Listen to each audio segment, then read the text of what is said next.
የሻዕቢያ ተላላኪነት የህወሓት ተባባሪነት የኢትዮጵያን የአሰብና የምጽዋን ወደቦች ሙሉ በሙሉ ነው ያሳጡ። ራሳችንን የማዳበር የግድ የባህር በር እስከሚኖረን መጠበቅ የለብንም። ደህንነቱን መጠበቅ ደግሞ ያንተ ስራ ነው። ማንም መጥቶ ከባህር ወንበዴ ሊታደጋ አይችልም። ጫና የምትቃወመው ዛሬ ባደራጀውና ዛሬ ባቋቋምከው የባህር ኃይል ነው። ሰላም ጤና ይስጥልን ውድ ሐሳብ ሚዲያ ቤተሰቦቻችን እንደምን ቆያችሁልን? ሐሳብ ዴሊያችን ተጀምሯል። ሐሳብ ዴሊያችን በየዕለቱ የሚነሱ አበይት ጉዳዮችን ወደዚህ ጠረጴዛችን ላይ እያመጣን ሐሳብ አስተያየታችንን የምንሰጥበት ይሆናል። እናንተም በፕሮግራማችን ላይ ያላችሁን ሐሳብ አስተያየት በታች ባለው የመልእክት መስጫ ሳጥናችን ላይ ብታስቀምጡልን ደስ ይለናል። የሰብስክራይብ ምልክት እየተጫናችሁ ቤተሰባዊነታችሁ ይለየን እያልን በዛሬ ሐሳብ ዴሊያችን ፕሮግራማችን እንግዲህ ሰፋ ያሉ መረጃዎችን እኔ ዮርዳኖስና በረከት አብረናችሁ እንቆይ ነው የሚሆነው። በረከት እንዴት ነህ? እግዚአብሔር ይመስገን ሁሉ ሰላም ሁሉ አማን። በዛሬ መረጃዎቻችን እንግዲህ ሁለት አበይት ጉዳዮችን ይዘን መጥተናል። ከሀገር ውስጥ የመጀመሪያ ጉዳይ የምናደርገው በትናንትናው ዕለት በትግራይ ክልል የትግራይ ተፈናቃዮች ጉዳይ ይበልጥ እየተባባሰና እየተካረረ የመጣበት ሁኔታ አለ። እነዚህ ተፈናቃዮች እንግዲህ አሁን ያሉበት ሁኔታ በጣም ወደ ከፋ ደረጃ እየደረሰ ነው። መጪው ክረምት ነው። በትናንትናው ዕለት እንግዲህ የትግራይ ክልል ጊዜያዊ አስተዳደር ጽህፈት ቤት ፕሬዝዳንት ጽህፈት ቤት ቢሮውን ሰብረው እስከ መግባት ደረጃ የደረሱበት አሉ። በተለያዩ ቦታዎች ላይ የተቃውሞ ሰልፍ እያከናወኑ ነውና እነዚህ ተፈናቃዮች እውነትም ጥያቄያቸው ተገቢ ነው። መጪው ክረምት ነው፣ ያሉት በሸራ ቤት ነው። አሁን መጪው 3 ዓመት 4 ዓመት ሙሉ እንደዚህ ቆይተዋል። ወደ ቀያቸው መመለስ ነበረባቸው። እስካሁን የጊዜ አስተዳደሩ ይህን ስራ ሲሰራ አልነበረም። ነገር ግን ይሄ ጥያቄ ጊዜ አስተዳደሩ ቢጠየቅ ልክ ነው፣ ተገቢ ነው፣ መመለስም አለበት። ይሄ ጥያቄ እነዚህ ተፈናቃዮች ነው ያነሱት ወይንስ የህወሓት የተለየ ዓላማ አለው? ህወሓት ከዚህ በፊት እንደምናውቀው እነዚህ ተፈናቃዮችን መጠቀም ያደርጓቸው የነበረ ነው። የፕሪቶሪያ የሰላም ስምምነት ይላል። የፕሪቶሪያ የሰላም ስምምነት ላይ ደግሞ የተፈናቃዮች ጉዳይ አለ። ሁሌም እንደ ጥያቄ ሲያነሳቸው የነበረው ጉዳይ ነው። እነዚህ ተፈናቃዮች ጥያቄያቸውን ያነሱበት መንገድ ተገቢ ነው። ነገር ግን ህወሓት ይህንን ለራሱ ጥቅምና ለራሱ ዓላማ የሚጠቀምበት አካል ነውና እንደው በረከት የትናንትናው ሰላማዊ ሰልፍ ላይ የህወሓት እጅ ይኖርበታል ብለህ ታስባለህ? እውነት ነው። የህወሓት እጅ የሌለበት ነገር የለም። አንድ ሁለተኛ ነገር ደግሞ እነዚህ ተፈናቃዮች እስከዛሬ ድረስ ለምን አልተመለሱም? ይሄ ራሱ በጣም ገራሚ ነገር ነው። ብዙ አይደለም ያን ያክል እነዚህን ተፈናቃዮች ወደ ቦታቸው ለመመለስ የሚያስቸግር ሲቹዌሽን አልነበረም። በጣም የሚካበድለት ችግር አልነበረም። በንግግር ከፌደራሉ መንግስት ጋር ተቀራርበው ሰርተው ይሄን ነገር ማስተካከል ይችላሉ። ለምንድን ነው እስከዛሬ ድረስ በድንኳን ውስጥ በስቃይ ውስጥ 3 4 5 ክረምቶችን በድንኳን ውስጥ እንዲያሳልፉ የተፈለገው? አንደኛ ነገር ህወሓት ሁሌም ማለቃቀሻ ይፈልጋል። ስለ ህዝቡ አይደለም። እሱ ጉዳዩ እዛ ጋር ስለሚያገኘው የፖለቲካ ትርፍ ነው። ያቺን የፖለቲካ ትርፍ እስካሁን ድረስ ይዘዋት መጥቷል። ማን ይግፋው ማን ሆይ በለው እንተውና ይሄ ህዝብ መጨረሻ ላይ ምሬት ሲብስ እንዴት ነው እናስታውሳለን አይደለ? አንዳንድ ሀገሮች ላይ አብሶ ላቲን ሀገሮች ላይ ከዚህ በፊት ተመልክተነዋል። ብሶት ሲብስ ሲገነፍል ፓርላማ ገንጥሎ ነው የሚገባው። የኬንያን እንኳን የቅርብ ጊዜው እናስታውሳ። ፓርላማ ገንጥሎ ነው የሚገባው። ጽህፈት ቤት ምናምን የሚባል ታሪክ የለም። ቤተ መንግስት ነው የሚባል ታሪክ የለም። ብሶት መጨረሻው ይሄ ነው። ይሄ ደግሞ አዝማሚያው የሚያሳየው ነገር ምን አለ መሰለ ዮርዲ፣ ህወሓት ዛሬም የዚህን ህዝብ ችግር መፍታት ካልቻለ ዛሬ የፕሬዝዳንት ጽህፈት ቤትም በር ገንጥሎ ነው የገባው አይደለ? ከነገ ወዲያ ደግሞ ምን ይመጣል መሰለ? እንደ ጋዳፊ ተጎትቶ የመቀጥቀጥ የመሞት በአውራ ጎዳናዎች ላይ የመጎተት እጣ ፋንታ ይመጣል። ይሄ በቃ የሚታይ ነገር ነው። ቪዚብል ነገር ነው። ለመጠቀሚያ ነገር እየተጠቀመበት ነበር። አሁን ግን ህዝቡም ራሱ እየመረረው ነው። አስበኳል። ወደ ቦታህም አይመልስህም። ላንተ ተብሎ የሚመጣ እርዳታም ለቲዲኤፍ ነው የሚሄደው። በረሃብ በችግር በመከራ እንዴት ታሳልፈዋለህ? በጣም ከባድ ነው። እልህ መጨረሻ ላይ ሲፈነቅል የሚያመጣው ሴምተም ነው። ሴምተሙ ደግሞ ጠራርጎ ነው ይዞህ የሚሄደው። ይሄ አንዱ የህዝቡ ችግር ነው። ግን እስከ ዛሬ ድረስ ህወሓት እንደ መጠቀሚያ ነበር የያዛቸው፣ እንደ ካርድ። ህወሓት የሚይዛቸው ካርዶች አሉ። የሆነች ነገር ፋውል ስትፈጠር ምን ያደርጋል? ፕሪቶሪያን ይስባታል፣ ተፈናቃይ ይስባል፣ ዲዲአር ይስባል፣ በጀት ይስባል። ይሄ አንደኛው ካርድ ነበር። ዛሬ አንደኛው ካርድ ኤክስፓየር እያደረገ ይመስለኛል። ነገ ደግሞ የዲዲአር ጉዳይ፣ በሌሎቹ ደግሞ የሚያነሳቸው ጉዳዮች ደግሞ ካርዶቹ ኤክስፓየር እያደረጉ ይሄዳሉ። መጨረሻውን ስንደመድመው ምንድን ነው የሚሆነው? የጋዳፊ ጣፋንታ ነው የሚሆነው። አዎ እንግዲህ የአነሱት ጥያቄ ተገቢ ነው። ምክንያቱም ይሄ ህልውና ነው። እንደምናውቀው ለበርካታ ዓመታት ውስጥ የነበሩበት ቦታ ምቹ አይደለም። ተደጋጋሚ ክረምቶችን አሳልፏል። ያዩትንም መከራዎችና ስቃዎች የሚያውቁት እነሱ ናቸው። የጊዜ አስተዳደሩ እነዚህ ትግበራዎችን መተግበር ግዴታና ግዴታው ነበረ። ከፕሪቶሪያ ሰላም ስምምነት በኋላ እንግዲህ በርካታ ዓመታቶችን አሳለፍን። እንደምናውቀው በእነዚህ በርካታ ዓመታት ውስጥ የተሰሩ ስራዎች ምንድናቸው ብለን ስንመለከት በጣም በጣት የሚቆጠሩ ናቸው። እንግዲህ እነዚህ እዛው ተፈናቃዮቹ ትግራይ ክልል ውስጥ ነው ያሉት። መጠለያው እዛው ትግራይ ክልል ነው የሚመደቡት። ቦታቸው ላይ ለመመለስ ያን ያህል ከባድ ነገር እኮ አይደለም። የሚያስፈልጉ አንዳንድ ነገሮችን ልታሟላ ትችላለህ። ነገር ግን ሁኔታው በአንድ አይሟላም። እንደው ለእነዚህ ተፈናቃዮች እስከዛሬ የወጣው ወጪን ብናስብና መንግስት ያደረገው ድጋፍ እነዚህ ሰዎች ተመልሰው ቦታቸው ላይ ሆነው ቢደገፉ አሁን ላይ ራሳቸውን ችለው የሚኖሩበት ሲቹዌሽን በጣም የተመቻቸ ነበረ። ነገር ግን አሁን ላይ ህወሓት ይሄንን እንደ መጠቀሚያ ካርድ ነው የሚወስደው። ምን መሰል ሰሞኑን አሁን የተመለከትነው የህወሓትና የጊዜ አስተዳደሩ አለመጣጣም፣ ጀነራል ታደሰ ወረደ ከእናንተ ጋር አብሬ አልሰራም የማለት ሐሳብ መጣ። አሁን የጊዜ አስተዳደሩ ጽህፈት ቤት ከዚህ በፊት እንደተመለከትነው ጌታቸው ረዳ እንዴት እንዳባረሩት እናውቃለን። ጌታቸው ረዳ የተባረረበት መንገድ በክልል ከተሞቹ ላይ ተቃውሞ የማስነሳት ሐሳብ ነበረ። በርካታ ቦታዎች ላይ በማህተም ጥያቄ ነበረ። አሁን ላይም ታደሰ ወረደን ከስልጣኑ ለማውረድ የታሰበው ሐሳቤ በእነዚህ በተፈናቃዮች ያለመመለስ ችግር፣ እነዚህ ተፈናቃዮችን የመመለስ ስራ የማን ነበረ ብለን ስንመለከት የጊዜ አስተዳደሩና የህወሓት ነው። ምክንያቱም ከፕሪቶሪያ የሰላም ስምምነት ላይ ሲፈራረም የህወሓት አመራሮች ናቸው እነዚህ ሁኔታዎች ለመከወን ኃላፊነት ወስደው ነበረ። እነዚህን ኃላፊነታቸውን ሳይወጡ አሁንም የጊዜ አስተዳደሩ ከነሱ ጋር ያልሄደበትን መንገድ እንደገና ለመናድ ወይንም የጊዜ አስተዳደሩን አንፈልገውም የሚለውን እሳቤ ለመውሰድ አሁንም የትግራይ ተፈናቃዮችን እንደ መጠቀሚያ እየወሰዱ ነው። ነገር ግን ለትግራይ ተፈናቃዮች ይሄ አይደለም የሚገባው። ምግብ መጠለያ የሌለው አንድ ተፈናቃይ እንደ ፖለቲካ መጠቀሚያ ማድረግ በጣም ተገቢ አይደለም። ለእነዚህ ተፈናቃዮች አሁን ላይ የሚያስፈልጋቸውን መሰረታዊ ነገር ማሟላት ይሻላል እንጂ እንደ ጊዜ አስተዳደሩ ለመፈንቀያ እንደ ሐሳብ መጠቀም ተገቢ አይደለም። እንደው በረከት ከአቶ ጌታቸው ረዳ ከነበሩበት ጊዜ አሁን ጀነራል ታደሰ ወረደ ከህወሓት ጋር አልፈልጋችሁም ባለው ሁኔታ ላይ የነዚህ ተፈናቃዮች ጉዳይ ሌላ ይዘት የለው። እውነት ነው። ብዙ አይነት ፖለቲካዊ እይታና ይዘት አለው። ግን ደግሞ ከፖለቲካው በላይ ፖለቲካውን እንመልከተው።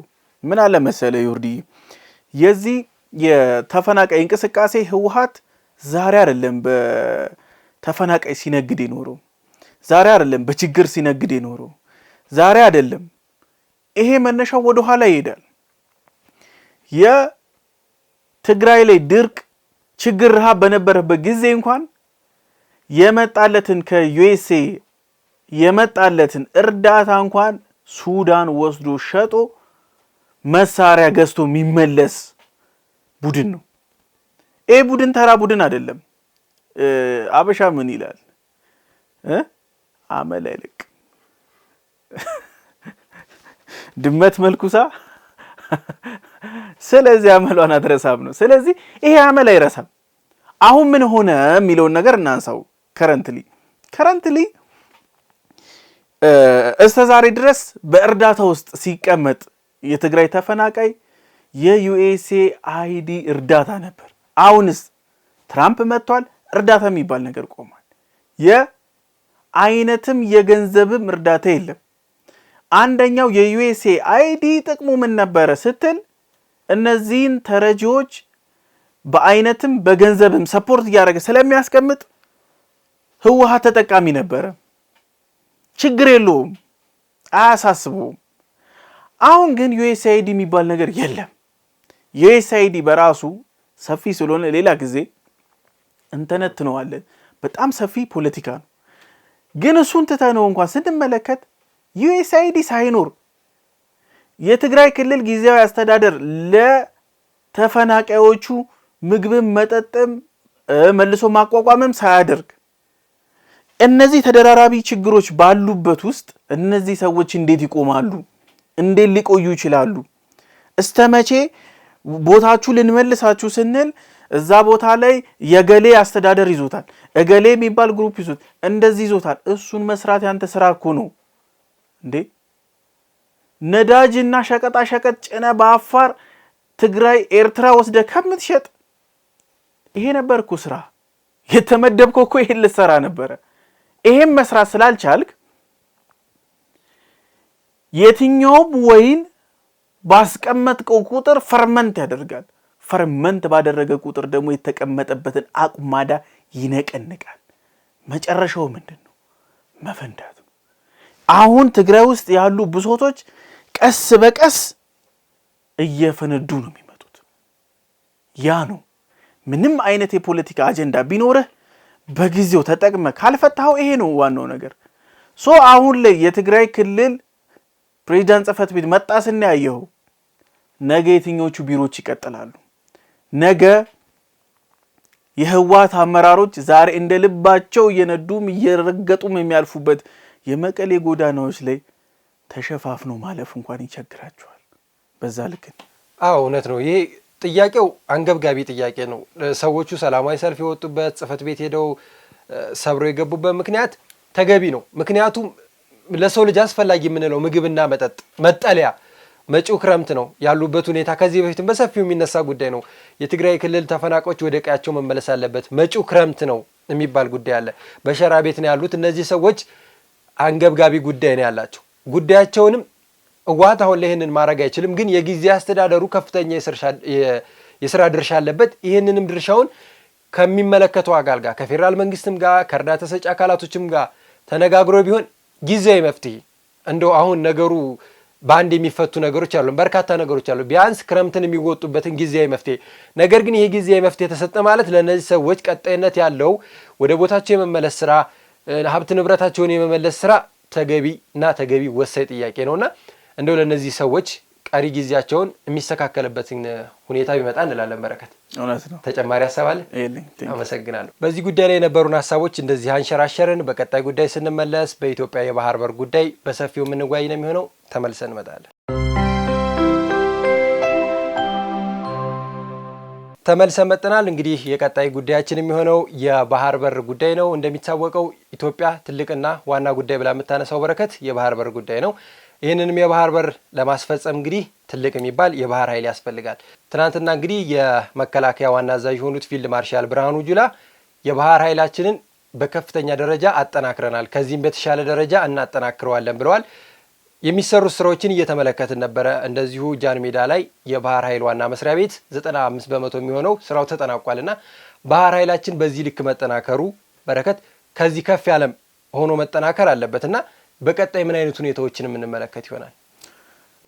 ባህር ኃይላችን በአካሄዱ ራሱ አነሳሱ በራሱ በጣም ደስ የሚል አካሄድ ነው ሄዶ አንደኛው መከላከያ ከሰራው ጥሩ ስራዎች ሪፎርም በኋላ የምናነሳው ነገር ቢኖር አንደኛው ምንድነው የባህር ኃይልን ደግሞ መልሶ የማቋቋም ስራ ነው። ወደ 3 ሄክታር በላይ ቦታ ላይ የሰፈረ ነው። የአስተዳደር ህንጻዎች አሉት፣ እንዲሁም የሕክምና ክሊኒኮች አሉት፣ የስፖርት መስሪያ ቦታዎች አሉት። በጣም የሚያምር ፎቅ ዲዛይኑ ራሱ በጣም ለየት ያለ ዲዛይን ያለው ነው። ይሄኛው ባህር ኃይል የኖረን ኢትዮጵያ እና ኤርትራ የመከፋፈል ልዩነት ከተደረገ በኋላ ሙሉ በሙሉ ባህር ኃይላችንን አጥተናል። ያጣንበትን መንገድ ደግሞ በጣም የሚያሳፍር የሚያበሳጭ ምናልባትም የሚከነክን አይነት ነገር ነበር ያጣነው። ሙሉ በሙሉ ነው በቃ ያ የባህር ኃይል የተባለው መርከብ ቤት እንዳለ አይታወቅም። ወታደሮች ተበተነው በጣም አሰቃቂ አጸያፊም የሆነ ነውር የሆነ ተግባር ህወሓት የፈጸመበት ነው። ዳግም በዚህ በሚያኮራም በሚያስደስትም ሁኔታ ተቋቁሟል። በጣም ሰፖርት ያደረገችን ደግሞ ሀገር ባለውለታ የምትባል ሩሲያ ነች። ለዚህ ግንባታም አካሄድም ብዙ ነገር እያደረገች ያለች እሷ ነች። ቃልም ሰጥታለች፣ ቃል ገብታለች ኦልሬዲ የኢትዮጵያ ባህር ኃይልን ለመደገፍ። ስንመለከታት ደግሞ እሷን ራሱ ከአሜሪካ ቀጥሎ ትልቁ የባህር ኃይል ያላት በጣም ብዙ የሆነ ባህር ሰርጓጅ አውሮፕላን ተሸካሚዎች ኃይል ያላት ትልቅ ሀገር ነች። ሰፖርት የምታደርገን ቃል የገባችልን ይሄ ባህር ኃይል በዚህ ደረጃ መጠናከሩ መሰረት ነው። መሰረት የሚለውን ነገር እናንሳ። ምን አለ መሰለ ዮርዲ፣ በህይወትህ ውስጥ ብዙ ፈተናዎች ሲያጋጥሙ ጠንከር ማለት አለብህ። የጨረቃ ራሱ ውበት በጨለማዎች መከበቧ ነው። ያ ነው ውበቷን የሚያወጣው። ለምን እንደዚህ አልኩ መሰለ? ኢትዮጵያ የባህር ኃይሏን አሁን እንደ አዲስ ማንሳት ስትጀምር፣ የባህር በሮች ለማግኘት እንቅስቃሴዎች ስትጀምር ምን መጣ መሰለ? የግብጽ፣ የሶማሊያ፣ የኤርትራ ፎሬን ሚኒስቴሮቻቸው ማለት ነው ተሰብስበው ምን አሉ? የባህር በር የሌለው ሀገራቶች በሙሉ የቀይ ባህር ተሳታፊ መሆን የለባቸውም። ግብጽ እንደውም በአንጥራ ምን አለችው? የባህር በር የሌለው ሀገር ወታደራዊ እንቅስቃሴዎችም ወታደራዊ መርከቦችንም እንዲያንቀሳቅስ አንፈቅድም። በፊት የነበረን ሰዎች አሁን እኛ ስንመጣ ምን አሉ? አንፈቅድም። ተሰብስበው ነው መግለጫ ሲሰጡበት የነበረው። እዚህ ላይ ምን አለ መሰለ? የኢትዮጵያን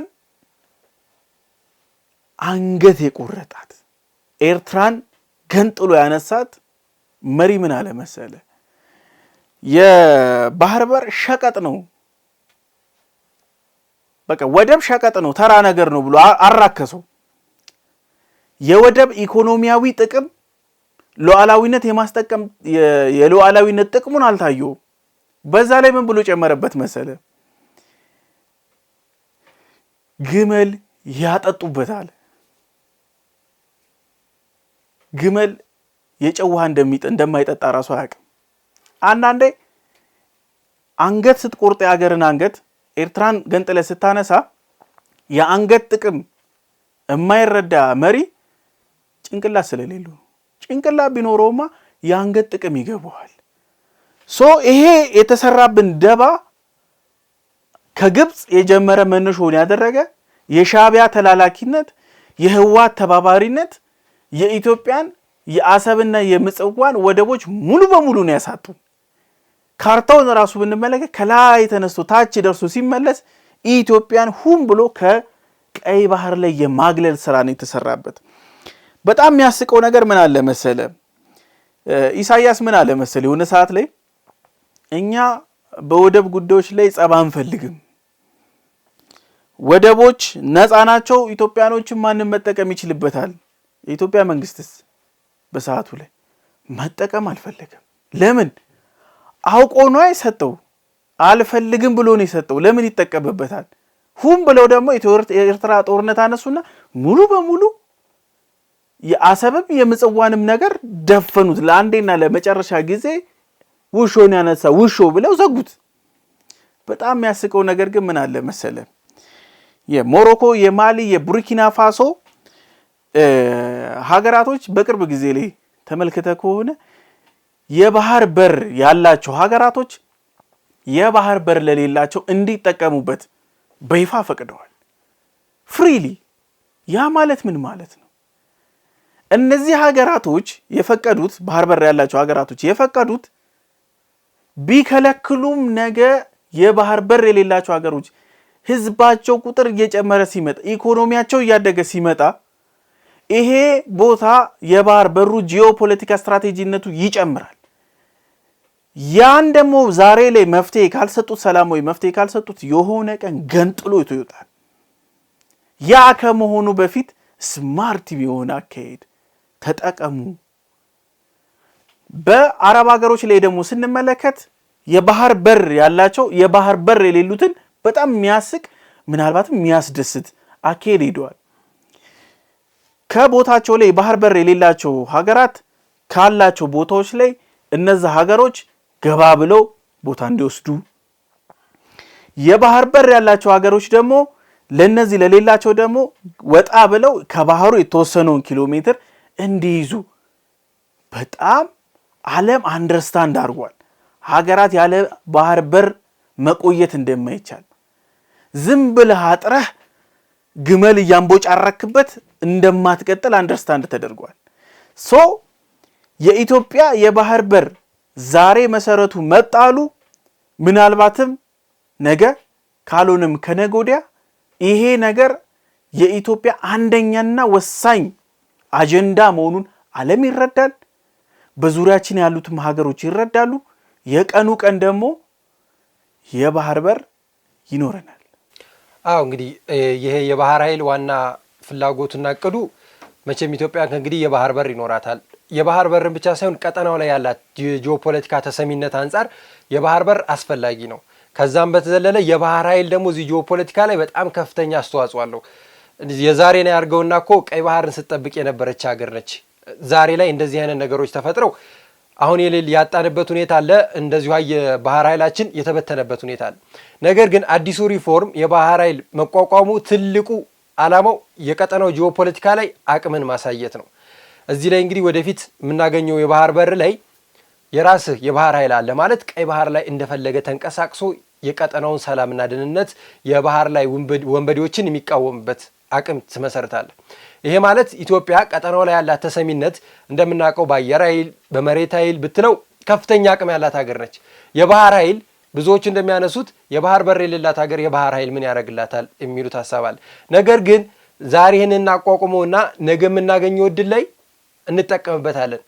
ዛሬ ሳትሰራበት ዛሬ ባህር ኃይል ሳታቋቁም ነገ የባህር በር በዲፕሎማሲም ሆነ በየትኛውም መንገድ ካገኘ በኋላ ስለ ባህር ኃይል መጨነቅ የለብህም። ምክንያቱም አሁን ባገኘ ሰዓት ባለች ሰዓት ያለችህን አቅም አሟጠህ ተጠቅመህ ይህንን ነገር ስታገኘው ወደ አገልግሎት መግባት የተሻለ ነው። እንደዚሁ የባህር ኃይላችን በተለያዩ የሀገሪቱ አካባቢዎች እንደነ ጣና ላይ ያሉ ስልጠናዎችን ይወስዳሉ፣ ልምምዶችንም እያደረጉ ነው። በተለይ ደግሞ ከሩሲያ ጋር ባለን ግንኙነት በርካታ የባህር ኃይል ሰራተኞች እየሄዱ ስልጠና የማግኘት እድል ራሳችንን የማዳበር የግድ የባህር በር እስከሚኖረን መጠበቅ የለብንም። ይህንን ነገር አመቻችተን ወደፊት በሚኖረን ሰዓት ራሳችንን ተጠቃሚነት የምናደርገው ሁኔታ ለሌሎች ሀገሮችም እኮ የባህር ኃይልህን መሸጥም እንደ ሰላም አስከባሪ ኃይልም መላክ ትችላለህ። ምክንያቱም ሌሎች የባህር በር ያላቸው ሀገሮች ይህን ያህል አቅም የላቸውም። በዚህ ልክ ሌሎች ሀገራቶች ከአንተ የሚወስዱትና የሚጠቀሙት ነገር አለና የባህር ኃይላችን በዚህ ልክ የተደራጀበት መንገድ ደስ የሚያሰኝና ሊወደስ የሚገባው ነገር ነውና አሁን ኢትዮጵያ በቀጣይ የባህር በር የምታገኝበትን ሁኔታ ስታመቻች እነዚህ ቀጠናው ላይ ያሉ ሀገራቶች ይህንን ነገር አይፈልጉትም።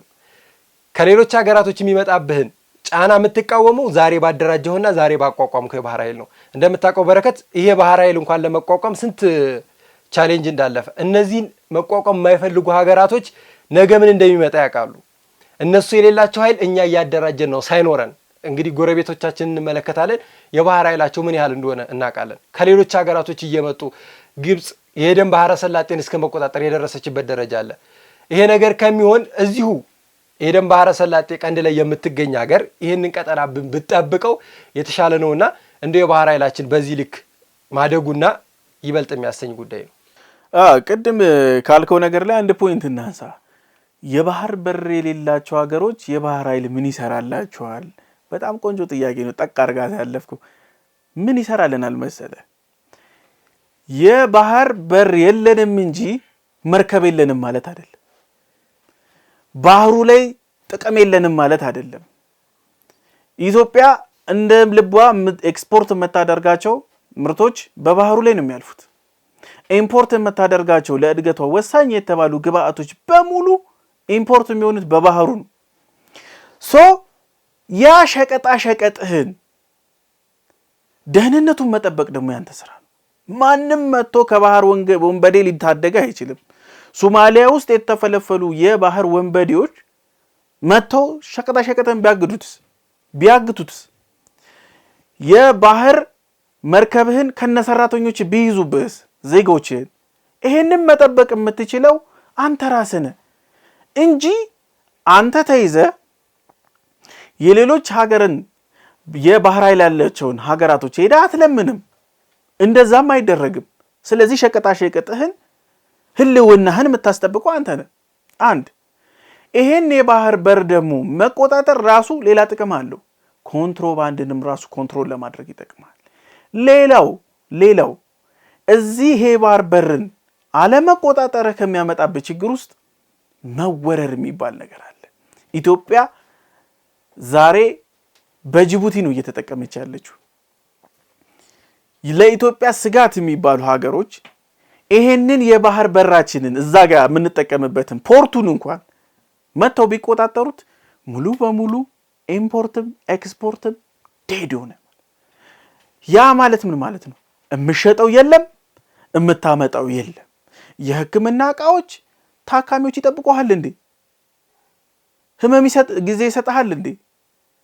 በጣም ብዙ ወሳኝ ነገር ነው የምናጣው። ይሄንን ኤሪያ የባህር በር ስላለን ስለሌለን ሳይሆን እዛ ቦታ ላይ ጥቅም ስላለን ብቻ በህግ በተፈለገው መንገዶች በሙሉ በመሄድ መቆጣጠር መቻል አለብን። ሌላው ቢቀር በዛ ባህር ላይ ምን ያክል የኛ ወገኖች በስደት ባህር ይበላቸዋል። ስደተኛህንም ዜጋህንም እኮ የምትቆጣጠርበት ኤሪያ ሁሉ ቀን እንሰማለን። አብሶ የፍራንስ የአልጀዚራ የነ ቢቢሲ የነ ሲኤንኤን ዜናዎች ሁሉ የሚያመጡት አሉ። ምን ይላሉ? አንድ መርከብ ተገልብጧል በባህሩ ውዥንብር የተነሳ። ይሄን ያክል ተብሎ ቁጥር ሲጠራ ከሞት ውስጥ ሀገሮች ውስጥ አብዛኛውን ጊዜ የሚይዙት ኢትዮጵያውያን ናቸው። በህገ ወጥ ደላሎች አማላይ ንግግሮች ተታለው የሚሄዱ ብዙዎች ናቸው። ያላቸው መሬትም ከብትም ተበድረውም ተለቅተውም የሚሄዱት ያንን ኤሪያ እንኳን ለመቆጣጠር ህዝብህ በየቀኑ ወጣትህ እንዲያልቅ ያደርጋል። ያንንማ አለን ጥቅማችንን ለማስከበር ደግሞ የማንም ችሮታ አይኖረው። ምክንያቱም ስላንተ አንተ ነው የምታስበው፣ ሌላው ስለ ራሱ ነው የሚያስበው እንጂ ስላንተ አያስብም። እኛ ከቀይ ባህር መውጣታችን ግብጽ እንኳን ወደ ሱዳን ድረስ የማደርስ ሀገር ዛሬ የት ነው ያለችው? ታች ባብል መንደብ ድረስ ደርሳለች። ዛሬ የግብጽ መቃወምን የምንመለከተው በምንድን ነው? ያን ቦታ በበላይነት ለመያዝ የሚደረግ ሩጫ ነው።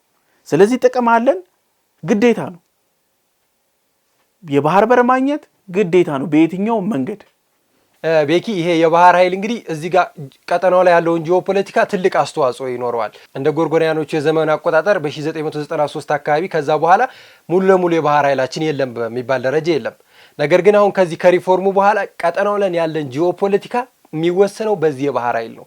ሌሎች ሀገራቶች አንተ ላይ ጥቃት የሚፈጽሙ ከሆነ የባህር ኃይልህ ለአንተ ፈጥኖ የሚደርስልህ አካላት ነው። ሌላው እንደምናውቀው የዓለም ንግድ የሚካሄደው ባህሩ ላይ ነው። ሰፊ ሸቀጥ የሚለዋወጡት የኛ መርከቦች በአመት ስንቴ ይመላለሳሉ፣ ምን ያህል ሸቀጦች ይመጣሉ ስንል በርካቶች ነው። እነዚህ አይነት ነገሮችን ሊቆጣጠር የሚችለው የራስ የባህር ኃይል ነው። ይሄንንም የባህር ኃይል እየተቋቋመበት ያለው እየሄደበት ያለው መንገድ ይበልጥ ሊያሰኝና ሊወደስ የሚገባው ጉዳይ ነው። ሌላው እዚህ ቀጠናው ላይ አንተ የሚጎስሙና አንተ እኛ በተለይ የባህር በር እንዳናገኝ የሚፈልጉ ሀገራቶች አሁንም የሚሰሩት ሴራ ቢኖር የባህር ኃይሉ እንዳይቋቋም እንዳንጠናከር የሚፈልጉ ጉዳይ አለ። ምክንያቱም ነገ እዛ ጋር የባህር በር አገኘን ማለት ከነሱ እኩል ቁጭ ብለን ቀጠናው ላይ የመወሰን አቅም አለን፣ ቀጠናውን የመቆጣጠር አቅም አለን። ይሄን አቅም ደግሞ እንዲኖረን የማይፈልጉ እንደነ ኤርትራ፣ ግብጽ ያሉ ሀገራቶች አሁንም የባህር ኃይላችን ላይ ትልቅ የራስ ምታት ሊሆኑ የሚችሉ አካላቶች ናቸው። ነገር ግን አሁን ላይ ሙሉ ለሙሉ በሚባል ደረጃ ተመስርቷል፣ ተቋቁሟል። በርካታ ሰራዊቶችንም አሰልጥነዋል። ከዚህ በፊት እንደማሳያ አንድ ምስል ስንመለከት ነበር። ቀይ ባህር ላይ የኢትዮጵያ ባህር ኃይል ሲንቀሳቀስ ነበርና እንዴት ለምን ሲል ቁጣ አስነስቶባቸዋል። ከዚህ የተሻለ አቅም አለን። ይሄ እንደማሳያ ነውና የባህር ኃይላችን አሁን የተቋቋመበት መንገድ ይበልጥ የሚያሰኝና ደስ የሚል ነገር ነው። በረከት እንደ መደምደሚያ አንዳንድ ነገሮችን እናንሳ፣ እንቋጨው። ታስታውስ ከሆነ ኢትዮጵያ ግራንድ ሪሌሰንስ ዳምን ለመጀመሪያ ጊዜ ይፋ ያደረገች ጊዜ ላይ ግብጽ በጸደይ አብዮት እየተናጠች የነበረበችበት ሰዓት ነበር። አዛ ታይም ኢትዮጵያ አባይን እገድባለሁ ለኢነርጂ ሃይድሮ ኤሌክትሪክ እጠቀማለሁ ስትል የግብጽ ሚዲያዎች ምን አሉ መሰለ? የኢትዮጵያ መርከቦች አንድም ቢሆን በሲዩዝ ካናል በኩል እንዳያልፋለች። ያ ማለት ምን ማለት ነው? ሲዩዝ ካናል ያቺ ቦይዋን ኦሬዲ እነሱ አግኝተዋታል። ስላገኟት ምን አሉ? የኢትዮጵያ መርከቦች በዚህ በኩል እንዳያልፉ ሸቀጣ ሸቀጦቹ፣ ንግዱ፣ ሁሉ ነገር እንዲዘጋ አንድ አይደለም አብዛኞቹ የግብፅ ትልልቅ አክቲቪስት የሚባሉት የግብፅ ባለስልጣናትን ተቀላቀሉት። ይህ ማለት ምን ማለት ነው? የሆነ ቀን ብድግ ብለው ቀይ ባህር ለኢትዮጵያ መርከብ እንዳናይ ማለት ይችላሉ። ዩሲ ሁለት ደግሞ እዚህ ጋር ምን እናነሳለን መሰለ? ቀጠናው በጣም በብዙ ሀያላን ሀገራቶች ጦር የተከበበ ነው። ለምሳሌ የሆነ ቀን የሆነ ሀገር ብድግ ብሎ ጦርነት ቢከፍት አካባቢው ላይ የኢትዮጵያ ሸቀጣ ሸቀጦች ቆሙ። ንብረታችን፣ ንግዳችን፣ ደህንነታችን ሁሉ ነገር አደጋ ላይ ወደቀ። እዚህ ቦታ ላይ አልገባህም ማለት የምታጣው ነገር ሸቀጥ አይደለም፣ የምታጣው ነገር ንግድ አይደለም፣ ሉዓላዊነትንም ታጣለህ። ታስታውስ ከሆነ ከሶማሌላንድ በኩል የወደብ ስምምነት ሲደረግ ግብጽ የተገኘች ሶማሊያ ለምን ተመልከት፣ ሶማሊያ ጅቡቲ ዞረችን እኮ ሁሉንም ቦታዎች አዳረሰች። በትልልቅ ኮንቮዮች የጦር መሳሪያ ምን ስታመላልስ ነበረ። ያ ማለት ምን ማለት ነው? የኢትዮጵያን ባህር ኃይል ባህሩ ላይ ላለማየት ነው። እኛ ደግሞ የህልውና ጉዳይ ነው። በዛ ልክ ነው። አዎ ይሄ ባህር ኃይል እንግዲህ የሀገር ህልውና ነው። የትኛውም ሸቀጥ በሰላም ወደ ሀገር ውስጥ መግባት ካለበት የሀገሪቷ ኢኮኖሚም እያደገ የሚሄድበት እንደዚህ አይነት ያለ የባህር ኃይል ሲኖረንና የባህር በርም ሲኖረን የባህር በራችንን ዘብ ሊሆነን የሚችለው የዛሬ የተመሰረተው የባህር ኃይል ነውና ይሄ ባህር ኃይላችን ለነገ ተስፋችን ነው እንላለን። በረከት የሚጨምረው ሐሳብ አለ? አመሰግናለሁ። እኔም አመሰግናለሁ። ውድ ተመልካቾቻችን ለዛሬ የነበረን የሐሳብ ዴሊ ፕሮግራማችን ይህን መስል ነበረ። በፕሮግራማችን ላይ ያላችሁን ሐሳብ አስተያየት በታች ባለው የመልእክት መስጫ ሳጥን ላይ አስቀምጡልን። ሰብስክራይብ ያደርጋችሁ ቤተሰባዊነታችሁ አይለየን እያልን ቸር ቆዩን።